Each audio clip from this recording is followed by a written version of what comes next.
Los vampiros son nuestros más grandes deseos y peores miedos hechos realidad. Existen en el área gris entre la humanidad y la monstruosidad. Son tanto la máxima fantasía de poder como la pesadilla más interminable. Desinhibidos, existiendo a través de la sexualidad y el poder en estado puro, los vampiros están entre los monstruos más populares e inmortales de todos. Nuestro viaje rastrea las raíces antiguas del vampiro, en el folclore y el mito, y su inmortalidad a través de la literatura. Seremos testigos de cómo el vampiro echa raíces por primera vez en nuestros miedos y en nuestro inconsciente colectivo, y nos enfrentaremos cara a cara con estos monstruos entre nosotros. Los vampiros caminan más que cualquier otro habitante de lo sobrenatural en la delgada línea entre la vida y la muerte.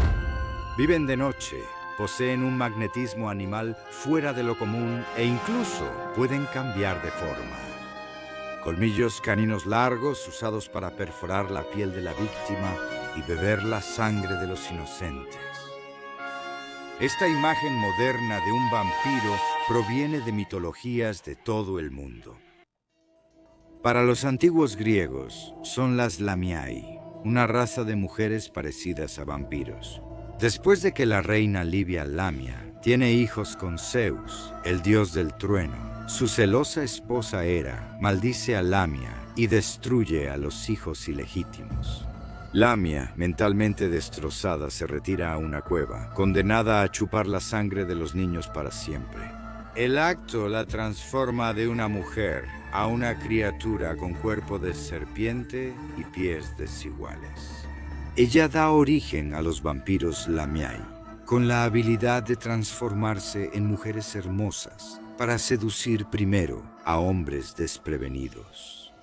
Filóstrato, en su vida de Apolonio, recuerda la historia de un joven estudiante a punto de casarse con una mujer rica. Apolonio descubre la verdad detrás de esta misteriosa novia para su desprevenido pretendiente.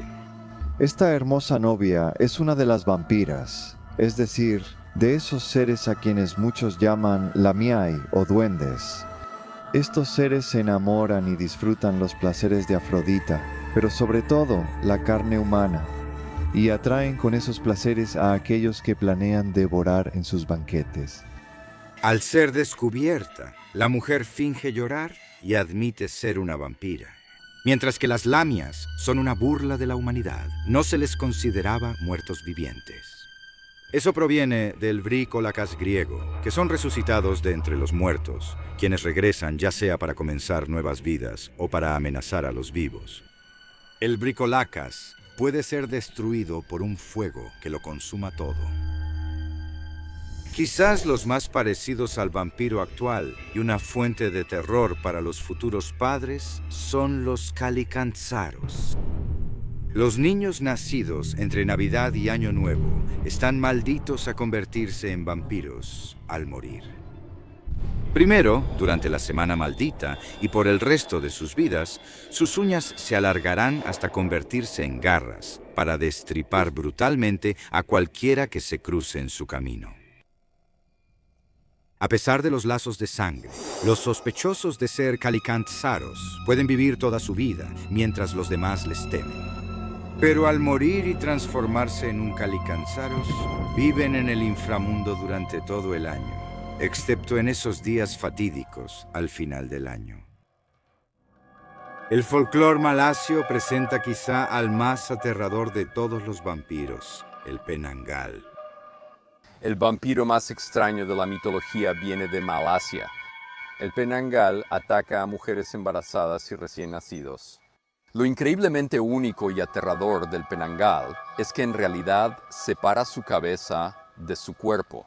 La cabeza misma vuela por el aire con sus entrañas como los pulmones y el corazón, siguiéndola, y ataca ya sea a mujeres embarazadas o a recién nacidos. Escupe veneno, es muy feroz. La única manera de derrotar a una Penangal es en realidad verter vidrios rotos en la cavidad del cuello de su cuerpo. durante la noche mientras la cabeza está separada del cuerpo. Así, cuando la cabeza intenta reunirse con el cuerpo, no puede por todo el vidrio roto. Y como ya es el amanecer, va a desaparecer por completo. Allá en China está Shang-Chi. Shang-Chi también son conocidos como vampiros saltarines, incapaces de caminar debido a la rigidez cadavérica en sus articulaciones muertas. En su lugar, saltan de un lugar a otro, con los brazos extendidos, esperando atrapar a su presa en una grotesca parodia de la vida. Al igual que los vampiros contemporáneos, los Shang-Chi solo caminan de noche. Si se le permite existir el tiempo suficiente, se transforma en una criatura de cabello largo y blanco con la capacidad de volar. En este punto son prácticamente imparables. Pero ciertas cosas, como una bala, el fuego o el trueno, pueden poner fin a su existencia no muerta. El escritor de la dinastía Qing, Puzong Lin, nacido en 1640, escribe una historia sobre un Shang-Chi, el cadáver resucitado. Un anciano y su hijo viven en una posada junto al camino, lejos de la ciudad. Se acerca el anochecer, cuando 4 desconocidos llegan buscando alojamiento, solo para descubrir que todas las camas están ocupadas. Si no exigen mucho, el anciano dice que pueden quedarse en los aposentos de las mujeres. Sin embargo, ya hay un inquilino durmiendo ahí. La nuera recién fallecida del anciano. Su cuerpo está en reposo hasta que puedan comprar su ataúd. Los viajeros exhaustos se tiran en las camas y pronto están roncando fuerte. Con la excepción de uno, él escucha el crujido de los caballetes sobre los que está tendido el cuerpo de la muerta. La chica muerta se levanta. El sudario cae de su cuerpo mientras se pone de pie. Cuando llega a las camas, sopla sobre los otros 3 viajeros. El cuarto, en una gran lucha, surrepticiamente se cubre la cara con las sábanas y contiene la respiración. Ella sopla sobre su cobija, pero como él no tiene aliento para robar, ella regresa a su lugar de descanso. El hombre se apresura a vestirse y luego escucha un crujido y se mete de nuevo bajo la sábana. Ella viene por él otra vez y sopla sobre su sábana, mientras él, una vez más, contiene la respiración. Después de que ella vuelve a reposar, el hombre agarra sus pantalones, quita el cerrojo de la puerta y corre por su vida. Él grita a todo pulmón mientras la mujer lo sigue de cerca. Aún así, nadie lo escucha, así que corre hacia la ciudad y se detiene en un monasterio.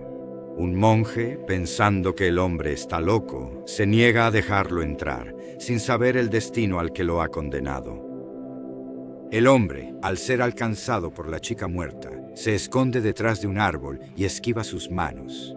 Finalmente, ella se lanza furiosamente contra el árbol y el hombre salta hacia atrás.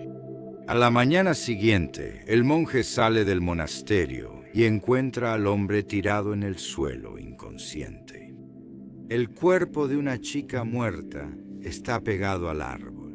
Sus dedos están clavados en el tronco, la corteza más allá de sus uñas. En Inglaterra, en el siglo XII, el monje Guillermo de Newburgh narra tanto la historia como el mito en su épica obra de 5 volúmenes, Historia Rerum Anglicarum. Entre estos se encuentran los primeros relatos de sanguisuga, el término latino para chupasangre. Guillermo relata sobre un vampiro en la abadía de Melrose, el espectro no muerto de un capellán, interesado en los placeres de la carne, tanto en vida como en la muerte. Entonces deambulaba más allá de los muros y rondaba, principalmente con fuertes gemidos y murmullos horribles, alrededor de la alcoba de su antigua amante. Tras repetirse esto, ella se volvió muy aterrorizada. Le reveló sus temores de peligro a uno de los frailes que la visitaba por asuntos del monasterio, suplicando llorando que se elevara una oración más ferviente al Señor por él, como si agonizara. El fraile luchó con su ansiedad. Ella parecía merecedora de los mejores esfuerzos por parte del santo convento de ese lugar, debido a sus frecuentes donaciones, por lo que se compadecieron de ella piadosa y justamente, y le prometieron un pronto remedio por la misericordia del Altísimo Proveedor de todo. El fraile está acompañado por 3 hermanos y esperan el regreso del sacerdote. Pasa la medianoche. Después de haber hecho guardia durante varias horas, 3 del grupo deciden entrar para resguardarse del frío, dejando solo al fraile original. Soportó el ataque del demonio, que se le abalanzó con un ruido terrible y le clavó el hacha que empuñaba en su mano profundamente en el cuerpo.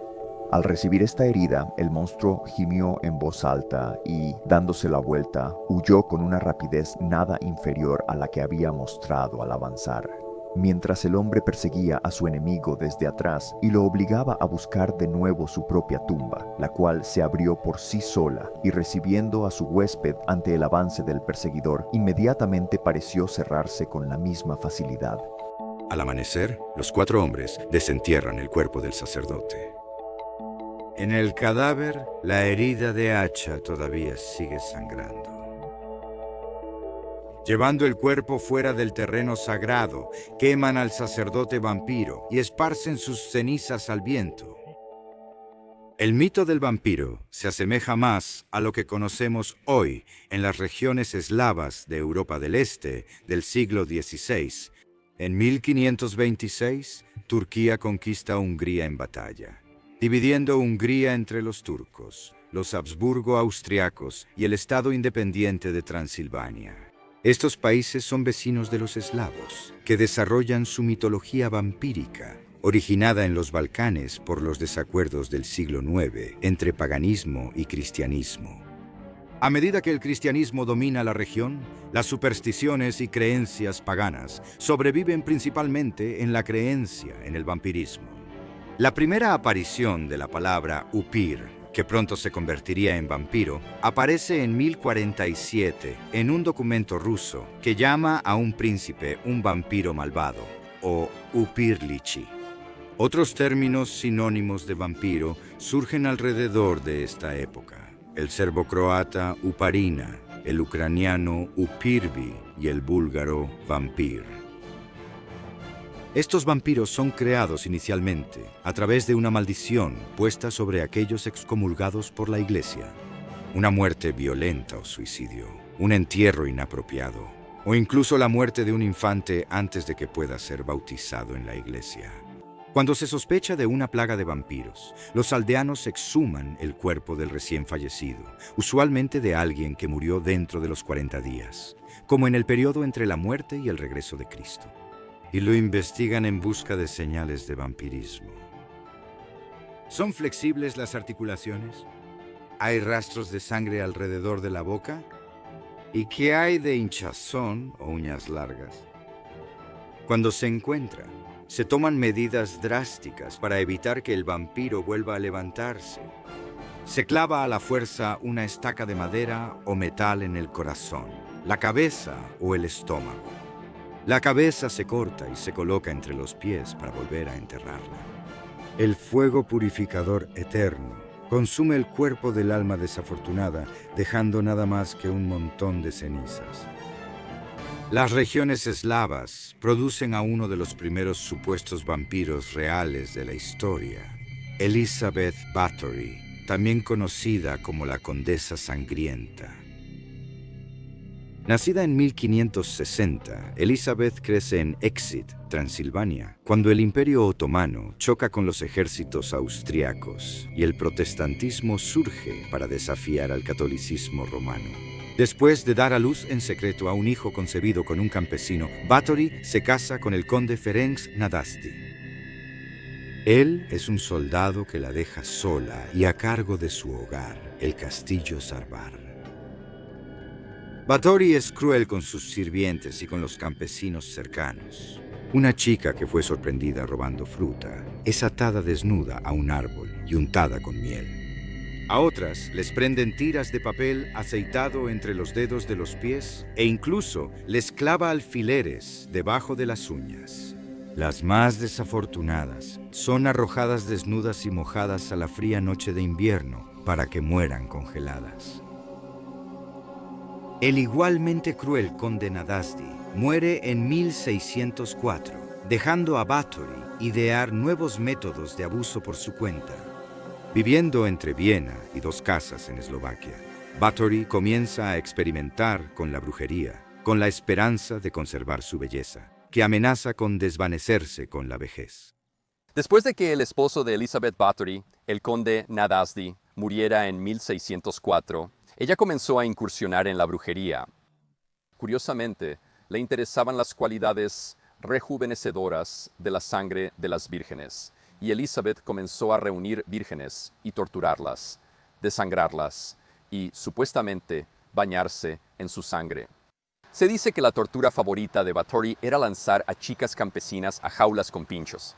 Al cerrar las puertas, los pinchos atravesaban los cuerpos de las chicas, obligándolas a desangrarse. Báthory estaría justo debajo de la jaula elevada, la sangre goteando directamente sobre ella, bañándola. Su esperanza y creencia era que eso rejuvenecería su juventud. No sabemos si es verdad o no, pero definitivamente es una gran historia.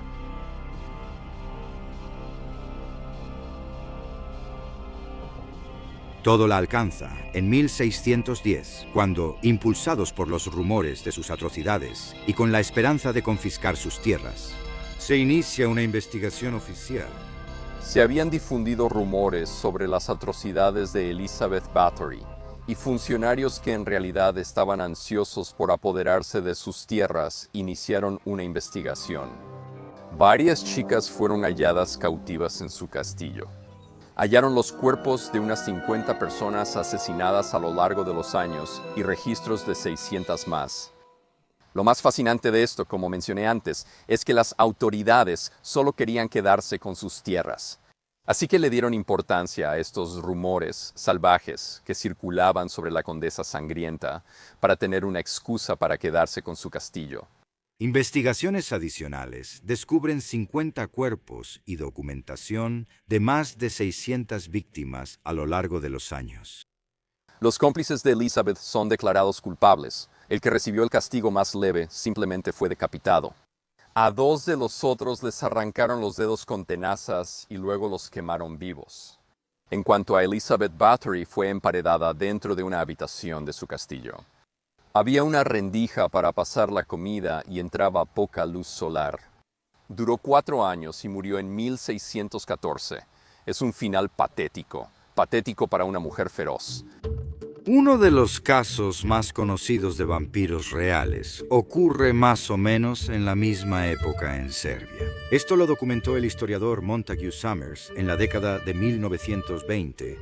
Un historiador del ocultismo y lo sobrenatural, Summers escribe El vampiro, sus parientes y familia en 1928.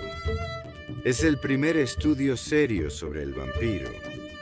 Es 1727. El campesino serbio Arnold Paole ha luchado más que otros hombres durante la guerra. En Grecia, Paole es atacado por un vampiro. Rápidamente lo rastrea y lo mata. Para evitar convertirse en vampiro, come tierra de su tumba y se cubre con su sangre. Poco después de que Paole regresa a casa a Serbia, se cae de un carro de heno y se rompe el cuello. Muere poco después, pero su historia no termina ahí. Un mes después, surgen informes de que Paole regresa para atacar a personas y ganado. Algunos afirman que él los visita por la noche y que las puertas cerradas y las ventanas aseguradas no son ningún obstáculo para él. Luego, 4 personas que son visitadas por Paole mueren. 40 días después de su muerte y bajo órdenes del emperador austriaco, el médico de campo Johannes Flukinger lidera la exhumación de la tumba, donde encuentran el cuerpo de Paole con una apariencia fresca y empapado en sangre. Así lo describe el historiador de vampiros Montague Summers. Pronto quedó claro que enfrentaban lo que tanto temían. El vampiro. Parecía que no había estado muerto ni un día. Por eso pusieron ajo en los restos y clavaron una estaca en el cuerpo. Se dice que esto provocó un grito desgarrador cuando la sangre caliente brotó en un gran chorro carmesí. Casi 200 años después de la sangrienta ola de Báthory, en Francia vive el vizconde de Morieve. Capaz de mantener su título y propiedades durante la tumultuosa Revolución Francesa, Morieve comienza su propio reinado de terror cuando mata a sus propios empleados. Con su propia vida terminada a manos de un asesino, la gente del pueblo cree que ha visto lo último del villano, pero están equivocados. Fatalmente equivocados. No mucho después de su entierro, los niños pequeños empiezan a morir. En sus cuellos están las marcas de los colmillos de un vampiro. Después de 72 años y más niños muertos, el nieto de Morieve decide acabar con los rumores o poner fin a la maldición. Acompañados por las autoridades, desentierran el cuerpo del vizconde. Lo que ven está más allá de cualquier explicación.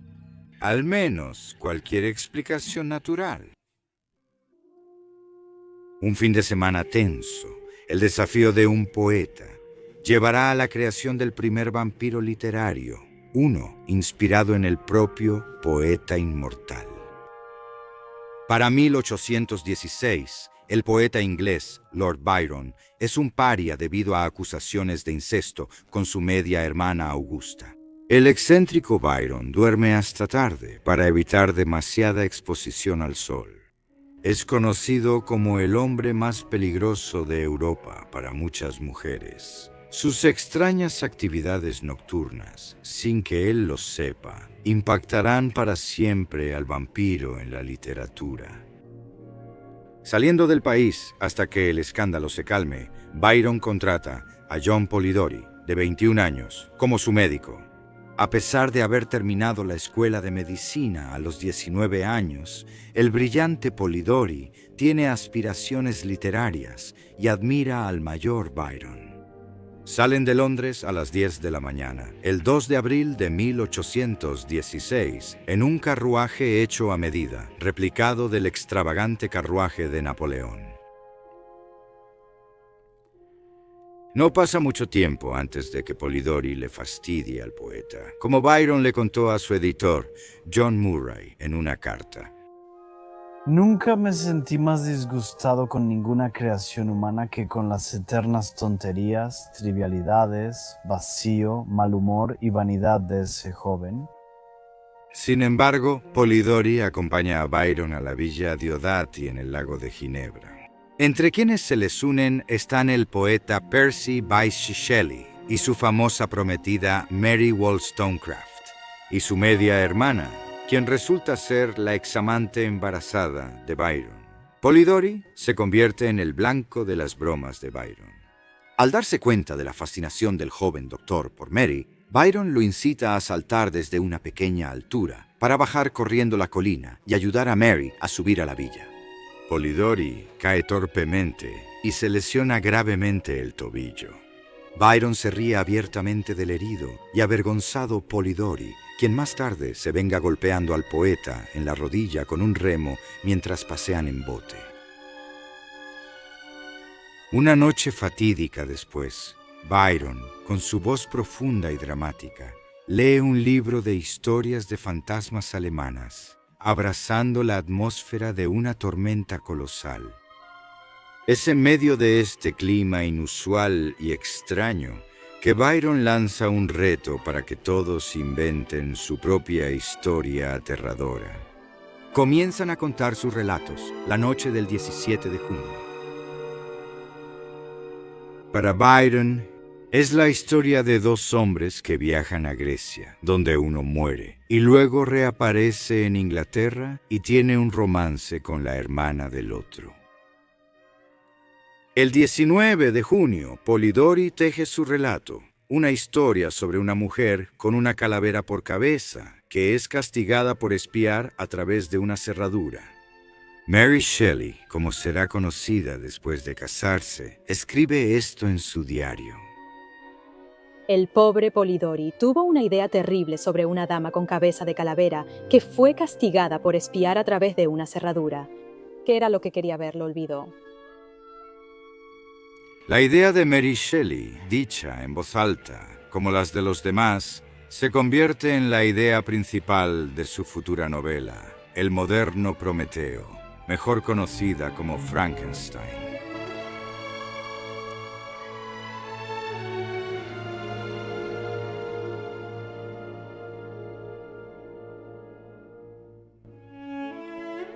Byron se harta de Polidori y lo envía de regreso a Inglaterra el 16 de septiembre.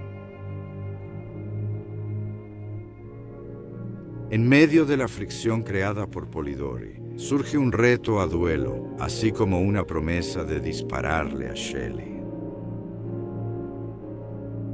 La estimación de Byron es generosa incluso en el peor caso. Sus defectos son los de una vanidad disculpable en la juventud. Que él se quedara conmigo era imposible. Ya tengo suficiente con arreglar mis propios líos.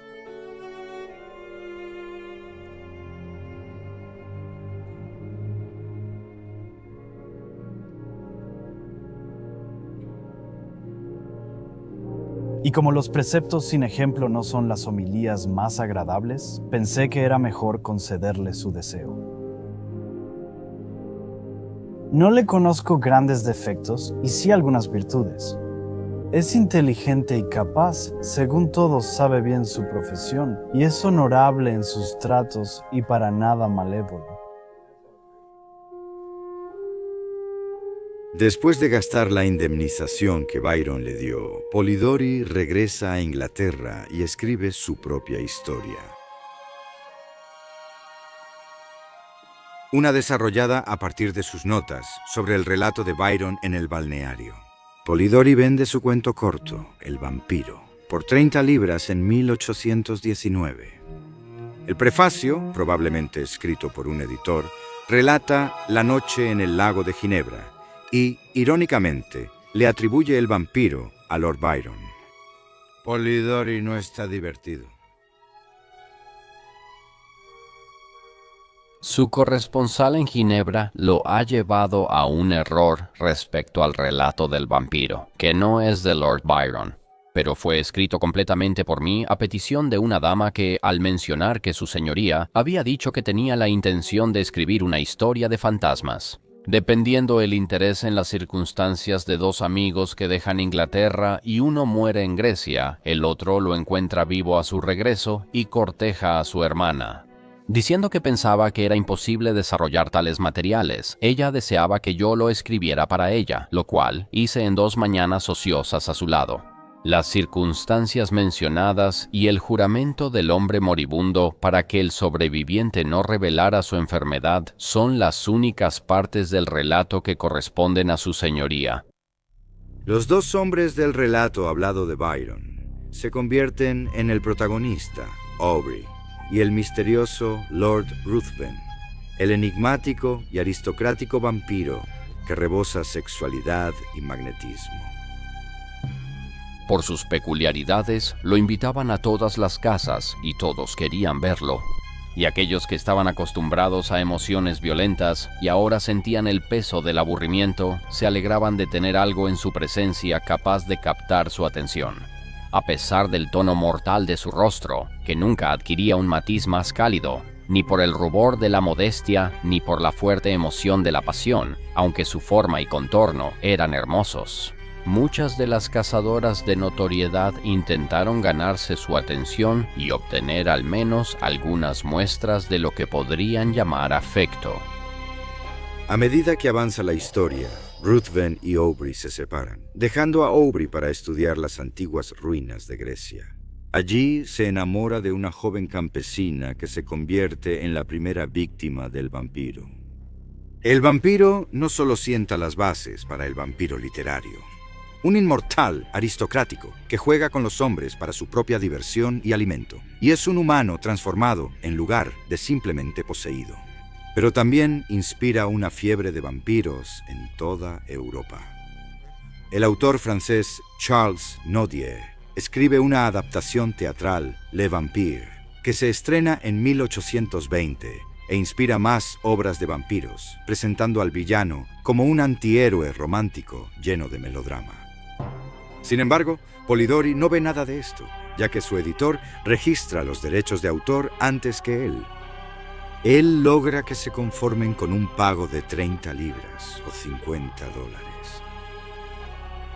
Dadas las opiniones sobre la sexualidad, el vampirismo, con la mordida en el cuello, introduce un grado normalmente prohibido de sexo disfrazado de horror. En agosto de 1821, habiendo acumulado una deuda abrumadora por el juego, John Polidori se quita la vida con una sobredosis de ácido prúsico. No será la última vez que el mundo escuche de John Polidori ni de su espíritu. El vampiro es introducido en Rusia a través de Alexei Konstantinovich Tolstoy con la publicación de John Polidori en 1841 de su novela corta Upir o El vampiro.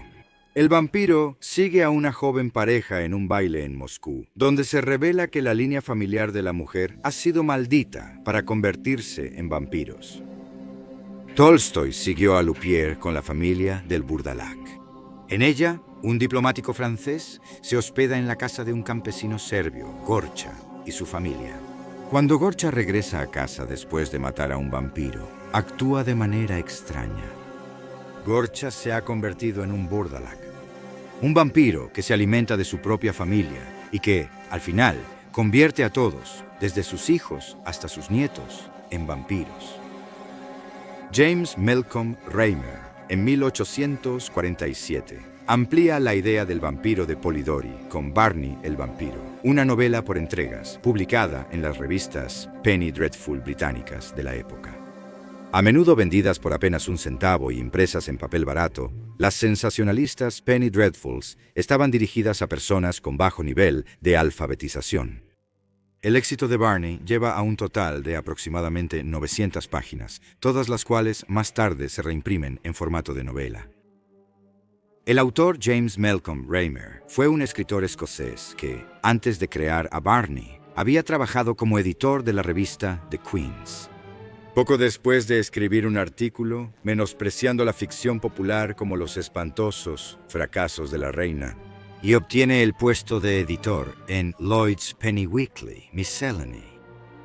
Barney el vampiro se basa en el vampiro Ruthven. Barney también es aristocrático y se cura con la luz de la luna. Sin embargo, mientras Ruthven es hermoso, Barney es bastante grotesco. La figura se vuelve extraña, la luz cae sobre el rostro. Es totalmente blanca, sin rastro de sangre. Siempre parecen de estaño pulido. Los labios están retraídos y la característica principal, además de esos ojos espantosos, son los dientes. Los dientes de aspecto aterrador, sobresaliendo como los de un animal salvaje, horriblemente relucientes, blancos y como colmillos. Se acerca a la cama con un extraño movimiento deslizante. Junta las largas uñas que literalmente parecen colgar de las puntas de los dedos. Barney el vampiro, debido a su prolongada historia de publicación, así como a la posibilidad de que otros escritores, además de Raymer, hayan contribuido, está lleno de prosa florida y es inconsistente. Enrique, ¿alguna vez has oído hablar de la extraña y agradecida superstición que en algunos países es sumamente común? Por la cual se supone que existen seres que nunca mueren, dijo Marchdale, y que deben mantener esa existencia aterradora alimentándose de sangre humana. Nunca mueren. Nunca, en una palabra, Henry. ¿Alguna vez has oído hablar de... Oh, yo... Me da miedo decir la palabra. De la... Es un vampiro. Dios mío. Aún así, uno que tiene que renovar su terrible existencia con sangre humana, uno que vive para siempre. Un vampiro. Oh, Dios mío, yo podría repetir ese gemido, dijo Marchdale. Pero estoy tan completamente desconcertado que no sé qué pensar. Lo que Raymer logra hacer, quizá en un esfuerzo por mantener a Barney interesante, es desarrollar a Barney de ser un monstruo absoluto a un monstruo algo simpático. Barney el vampiro se lanza a su propia muerte en la boca del monte Vesubio. El autor irlandés Joseph Thomas Sheridan Le Fanu aporta sexualidad al vampiro y algo más con la publicación de su Historia de vampiros de 1872, Carmilla. Además de insinuar el lesbianismo entre la protagonista y la vampira titular, Carmilla es la primera historia de vampiros verdaderamente gótica que tiene lugar en un castillo desolado y ruinas góticas cercanas. Una joven, Laura, y su padre reciben como huésped a una joven llamada Carmilla después de que ella resulta herida en un accidente de carruaje. Las dos rápidamente se enamoran mientras Laura nota que su salud empeora poco a poco en medio de extraños sueños con su nueva amiga.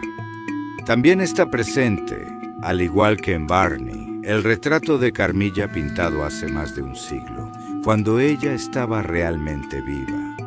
Y entonces estabas pensando en la noche en que vine aquí, casi susurró. ¿Te alegra que haya venido? Encantada, querida Camila, respondí. ¿Y pediste el retrato que crees que me gusta para colgarlo en tu habitación?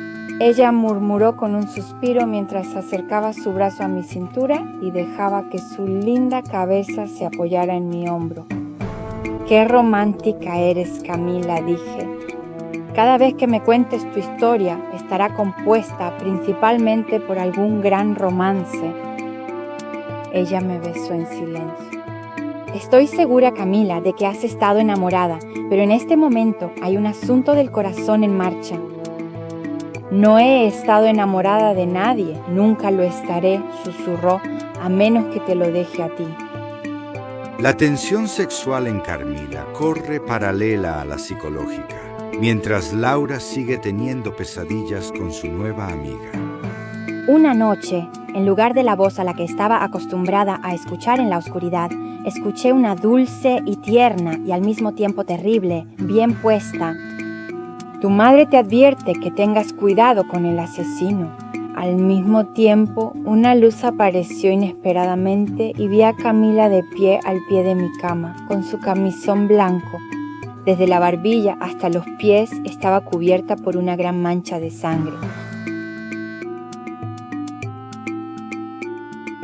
El género de vampiros realmente me asombra cómo ha despegado. Recientemente ha sido opacado por el género de zombies, pero sigue siendo muy popular y ha pasado de los vampiros como criaturas, que ya sabes te succionarían la sangre y serían malvados, a convertirse en figuras románticas. Y ser atractivos y no monstruosos. Me cuesta un poco entender eso, y he visto cómo ha sucedido lentamente a lo largo de los años. Pero siguen siendo populares, siguen siendo igual de populares que antes, ya sabes, pero supongo que solo han cambiado el enfoque de por qué son populares. Drácula, la original, era una película que Bela Lugosi decía en entrevistas que era ideal para llevar a una cita. Porque la chica se asusta y quiere abrazarte y acercarse.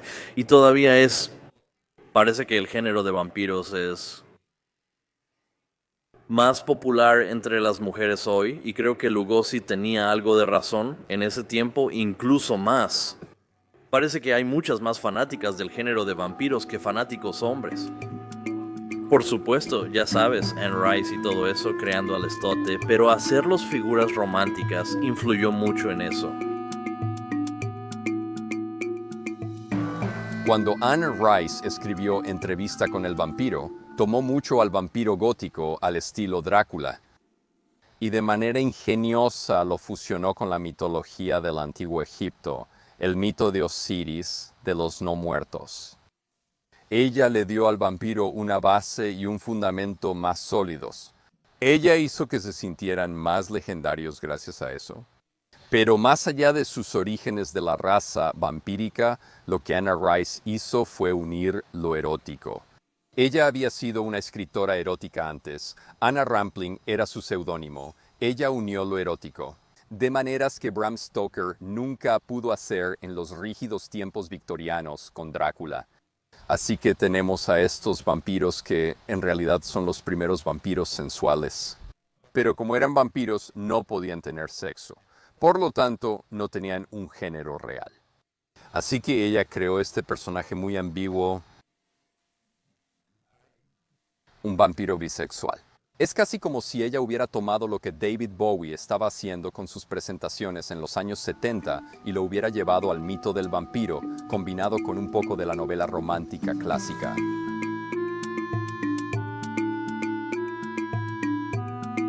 En este momento estoy escribiendo Vampirella para Dynamite Comics, quienes ahora poseen los derechos de autor y los derechos de propiedad intelectual del personaje de Vampirella, quien fue creada originalmente por Forrest J. Ackerman para las publicaciones de Jim Warren, Warren Publications, en 1969.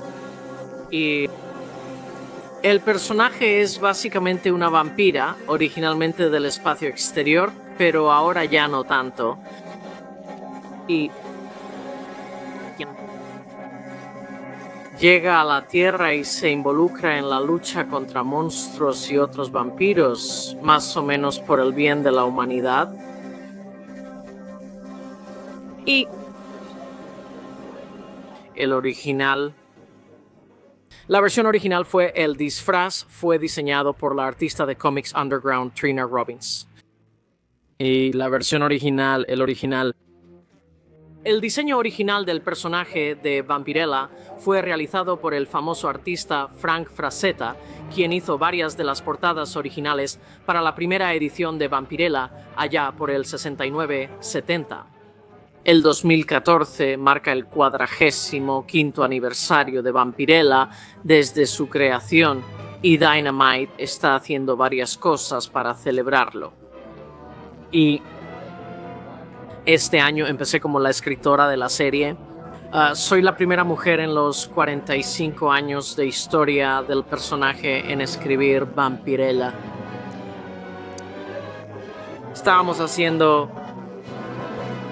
Ella empezó como una presentadora de horror, casi como la antigua vampira, o como hoy en día la gente podría conocer mejor con Elvira. Ella presentaba era una revista en blanco y negro con una especie de serie de antología. Había un par de historias que involucraban a Vampirella, pero en su mayoría ella presentaba los peores juegos de palabras que imagines. Las otras historias de la colección y ella dirigió la serie de Vampirella, que creo que se publicó desde el 69 hasta el 83, tal vez 84. No estoy tan segura de cuándo terminó, pero duró bastante tiempo. Siempre fue en blanco y negro, y después Warren Publicaciones se declaró en bancarrota, así que Vampirella quedó disponible, por así decirlo, y terminó primero con Harris Comics, quienes la convirtieron en un personaje de cómic en el formato más tradicional de 4 colores de cómic, en formato de folleto mensual de cómic. Y cuando ellos cerraron, Dynamite Dynamic Forces, o sea, Dynamite Comics, intervino y compró el personaje. Y así es como terminé escribiendo para ellos. Como dije, ella fue creada por Forrest J. Ackerman, quien era mejor conocido por la mayoría de la gente por crear Famous Monsters Filmland Comics, que también es publicado por Warren Publications.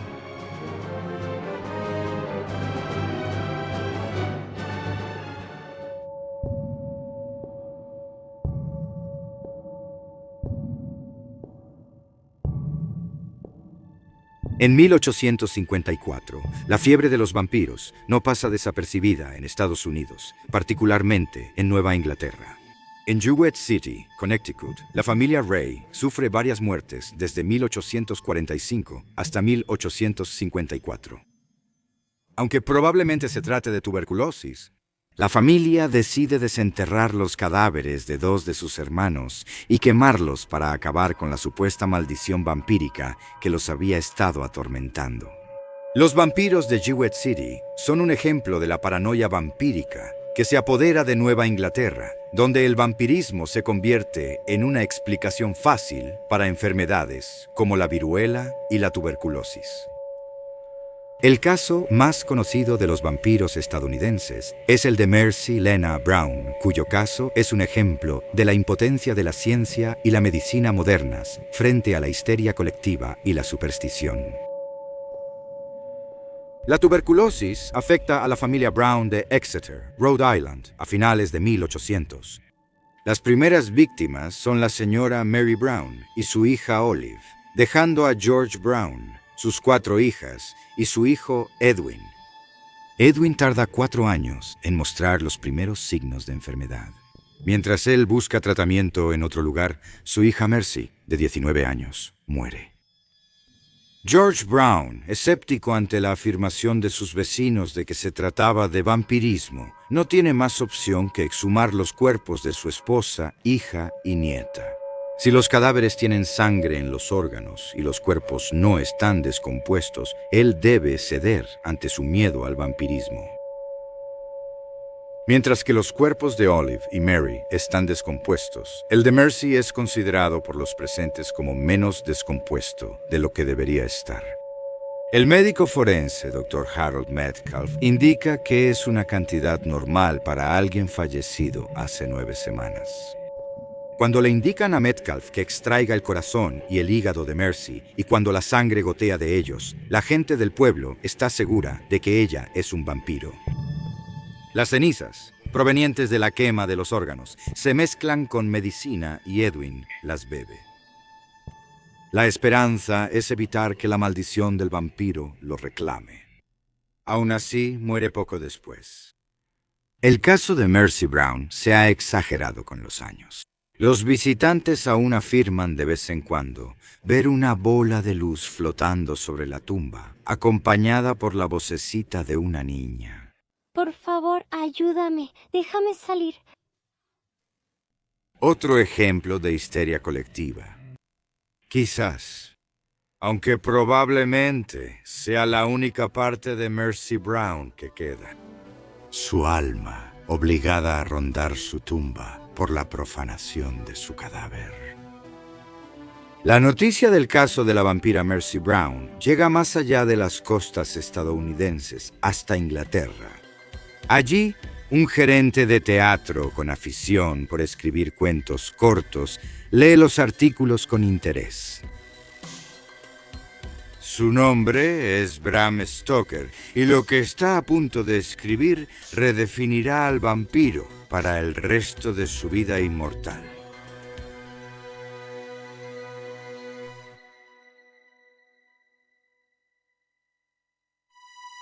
Gracias por vernos.